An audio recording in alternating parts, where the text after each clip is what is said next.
Hey, this is Meredith Elliott Powell, and you know what time it is. It is 9 a.m. Eastern and time for Sales Logic, the show where we dive into those strategies, discuss those steps, everything that you need to know to be more effective when it comes to sales. I'm hanging out here with Mark Hunter. Mark, we got a good show. We got a new look this morning. Yes, we do, because we got a new sponsor. And hey, the topic today we're going to be talking about is really what is that sales strategy? I'm having problems with my computer, but we'll get it all back up here. Got a great question, got a great book from somebody who I know. And hey, the lightning round, we're going to talk about top 10 ways to know your sales process is working. Yeah, Mark, you know what? The video is unavailable this morning, given that I changed the brand. I didn't realize I had to reload the video. So why don't we just dive into the show this morning?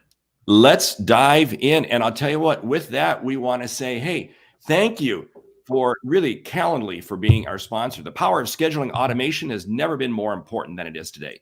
Your sales team needs a solution to easily meet with prospects at the right time, every time.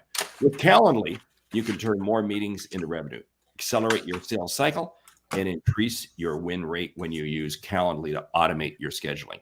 Finish the year strong and request a demo of Calendly today. And we'll put that link in the show notes, okay? Yeah, I would definitely, Mark, I was using Book Like a Boss, and our friend Matthew Pollard told me I needed to switch over to Calendly, and gosh, he was right. It has made a big difference in making scheduling easier for me. But before we dive into what exactly is on topic for today, I want to go over how the show works because, Mark, we always love to have our audience jump in, dive in, and be a part of the show. And so we start every week with a question from you, the audience. If you ever want to participate, just go to saleslogicpodcast.com.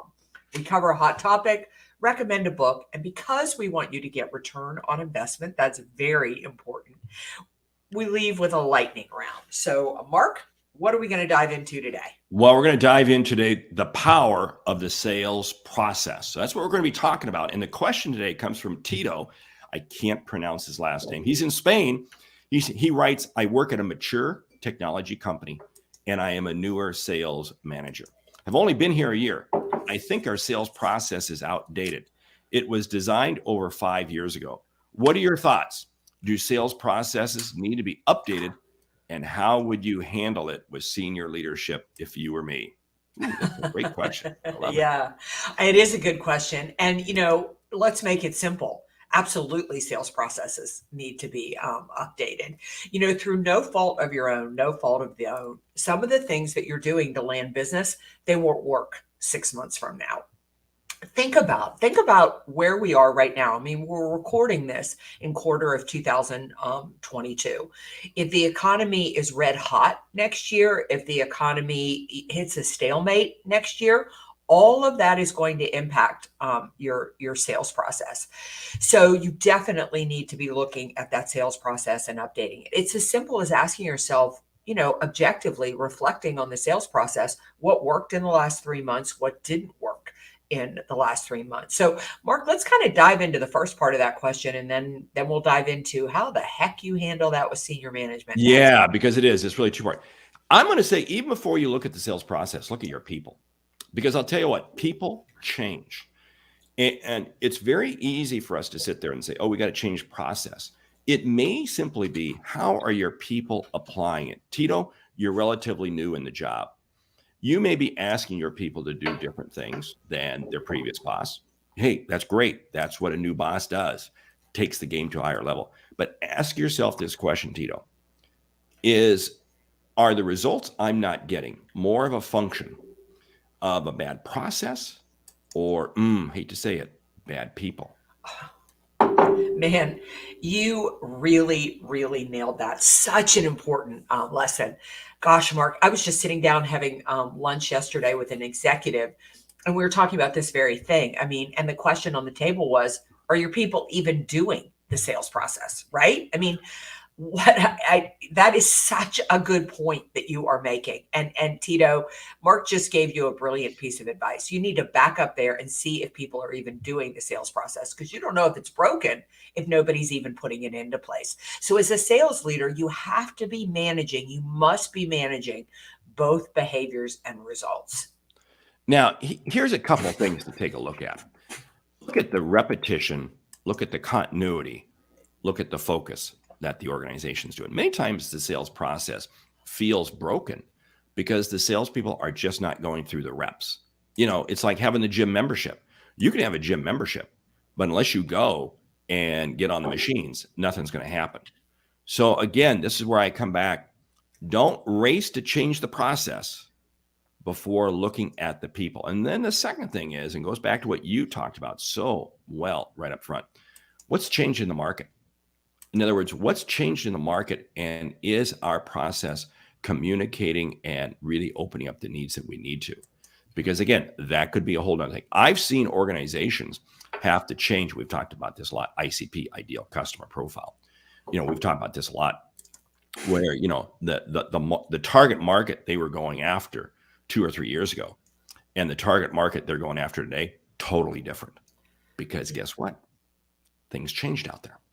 Yeah, quite a bit. I also think another smart piece to really look at is your activity strong enough or too strong? Like, is your follow-up cadence too much? I mean, I know as I'm looking at next year, I'm probably going to pick my activity up quite a bit coming into the fourth quarter, because I think that first and second quarter of next year are going to be challenging. Everybody's incredibly uncertain about the marketplace. Some of it will dictate what happens on election day, but I want to be out there more as the marketplace shifts, because I think my customers are going to need me more than they did this past year when the economy was doing so well. So even if your sales process is working, I still look to change my sales process. Now, that brings up another piece, because is it the sales process or is it the marketing efforts behind it? So now think about this. Your sales process, and I see this in a lot of organizations, where marketing has changed, but sales never got the memo. Marketing is changing how they're sending out their message, what they're doing, how they're doing it, where they're doing it, who they're doing it to. And sales didn't get the message. And so again, you got to make sure, Tito, you got to make sure, this is so key. There are multiple variables. Let's just walk through what I think are the variables. That sales process sits in the middle. And around that circle sits the salespeople, sales leadership, marketing, and customers. And you got to make sure that, is this lining up to all of those? Because again, I've seen sales processes. You've seen this too, I'm sure, where sales process is pound, pound, pound, pound, pound. Yeah. And then management comes along and says, "Oh, you're upsetting people too much because you're talking to them too much." Okay, see, that's a leadership problem.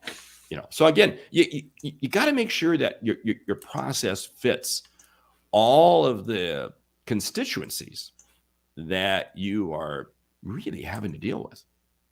Yeah, I would also say, Tito, you've asked the question, how do I approach this with senior leadership? Now, a lot of questions that I would have around that is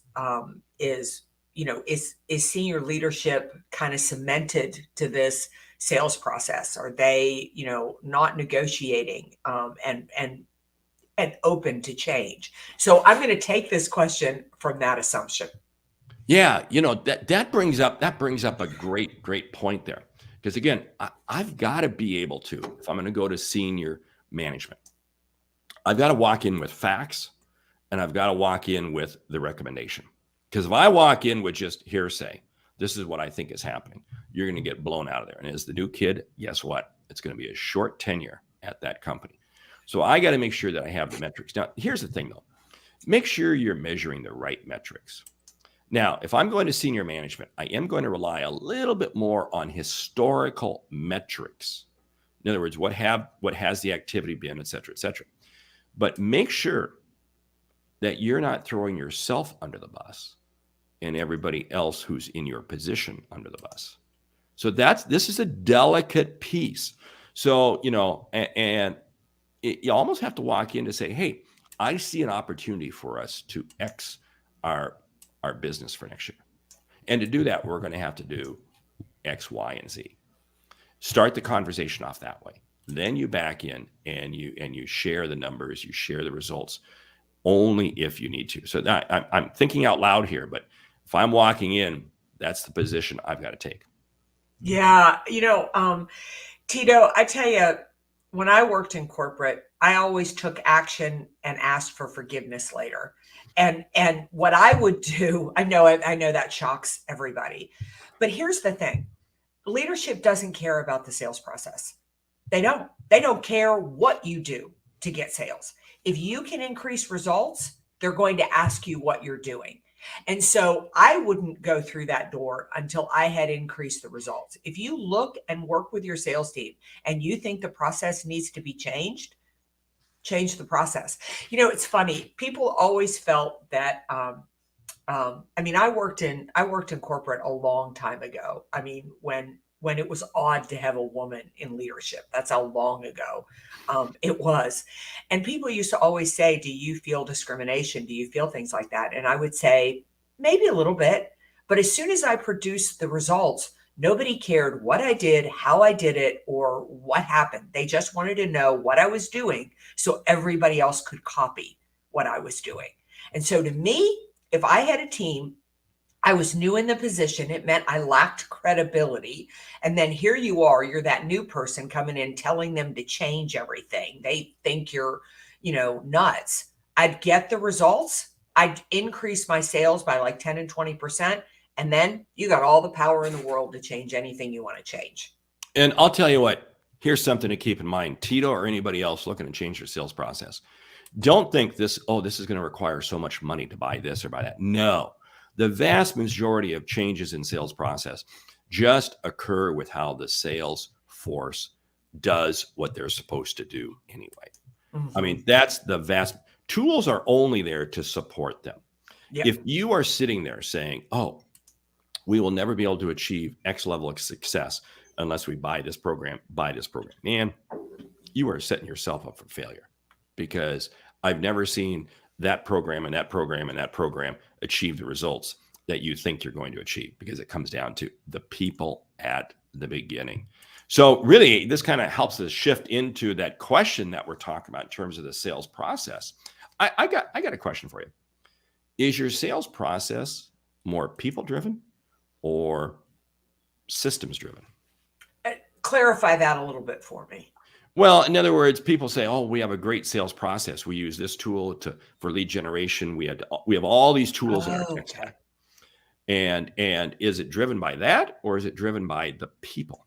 Great point. I mean, I always think that it's people first, tools second, because tools are kind of worthless if people aren't integrating them and using them. And the power of any sales process is the person, right? That's just my feeling on it.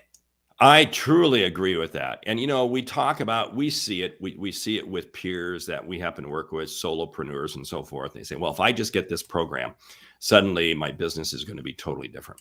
And they're just chasing shiny objects. Guess what? Companies do the same thing. When I was in corporate America, man, I would watch us spend millions and millions of dollars looking to reinvent how water boils or something like that. And you know what? You can't. It just isn't going to happen. And millions of dollars later, there's no results are no better. Mm-hmm. Focus on the people first. That is absolutely without a doubt. Because again, what it comes down to repetition. Yeah. This is something. It's discipline. I say discipline and focus. Discipline and focus. If you're disciplined and focused, you'll have the repetition. And to tell you the truth, if you're disciplined and focused, any technology will work. Some technology will make you better, but if you are disciplined and focused, a pen and a piece of paper will work for you. I have said that time and time again when people want to rush out and change their process. I said, you know what's interesting?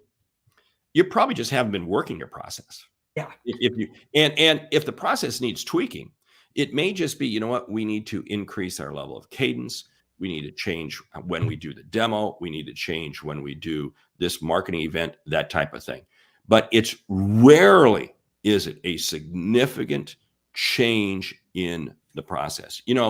If you're going to make a cake, if you're going to bake a cake, you still need an oven. I don't care who you are. You still need certain ingredients to make it happen. you can change the order that you put them in or whatever. I don't know. But again, the process in and of itself really doesn't change. Yeah, we're getting some great comments here. Our friend Mark Bregman, whom we love, always has such great insight, says, is it a business problem or a technical problem that needs to be determined first? I mean, absolutely. You've got to go figure out where the process is breaking down and what necessarily isn't working about that.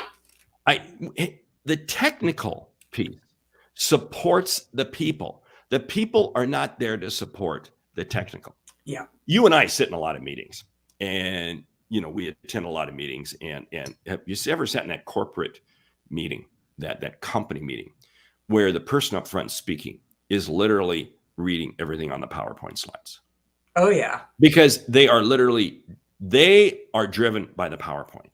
No. The great speaker uses the PowerPoint to augment them. This is the same thing with all sales tools out there. Yeah. It's people first. Yeah. And one reason we want to fix the technicals because the technical's easy, right? I mean, yes. Like if I blame the software, that's an easy piece. But it's funny. I was working with a client on I don't know, one day last week, and we were talking about their CRM, and they have a bad CRM. It's not a good CRM. It's not a good CRM for them at all, but they're not using the CRM. And I really cautioned before we change the CRM, even though it isn't right, they're 150% right that it's the wrong piece of technology.